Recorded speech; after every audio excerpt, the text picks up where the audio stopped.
Philosophy Question Time, introduced by David Fairweather. Welcome to Philosophy Question Time. This week we are debating crime and punishment. With me I have Felicity Beth and Augustus Wright. Now, Mr. Wright, you seem pretty confident that when the House actually votes on the new crime and punishment bill, your attitudes to punishment will prevail. You don't think there's any chance of introducing capital punishment for a legal party or leaving terrorists unpunished? Oh, no, I have absolutely no doubt at all. It's not that we're against deterrence, you understand, but there are limits.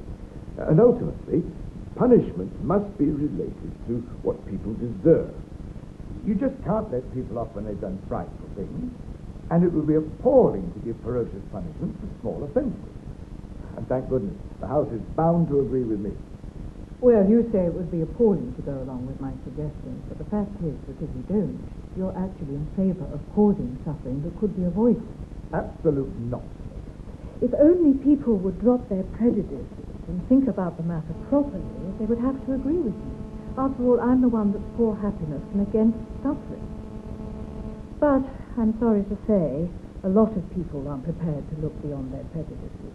Absolute nonsense. It's not absolute nonsense at all. Mrs. Beth, Mr. Wright, order, please.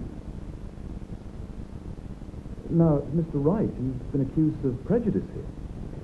Well, it's obvious that the punishment must be appropriate to the crime. That's not prejudice. You think it better to let hundreds of people die and their families suffer rather than kill perhaps one or two careless motorists who have been well warned in advance. And you want to harm criminals, even when the harm you do to them does no good at all. Well, some things are more important than preventing suffering. Injustice is worse than suffering.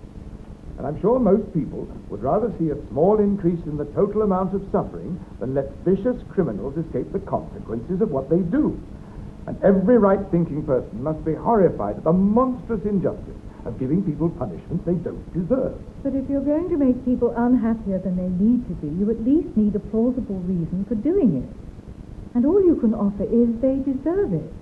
No one really deserves anything. Well, if you really think that, it just goes to show how ridiculous your position is. Everyone knows that man Moriarty deserved his sentence for it. Terrible thing, deliberately and without any excuse. And that means he deserves what he got. Well, it's quite true he acted deliberately, and I entirely agree he's a pretty nasty character who chose to do what he did. But why did he choose it? Because of the way he is. His biological makeup, his environment, and the rest. In the last analysis, it's his misfortune that he's the way he is. But if it is misfortune, surely that means he shouldn't be punished. No, of course he should be punished if that deters others. But what he's saying is that he should be punished even if it doesn't deter others. Well, of course, you're just a determinist. But I happen to believe in free will. I don't think we are machines. I don't think all our actions are determined in advance. Well, I think you're wrong, but even if you're right, it doesn't help you.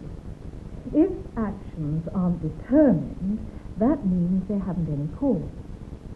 And if they're uncaused, we certainly aren't responsible for them. If something is really uncaused, no one can be responsible for it. So, in the long run, no one really deserves anything.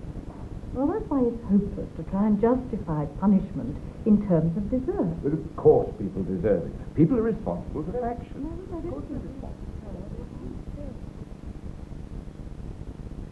So consider where we've got to.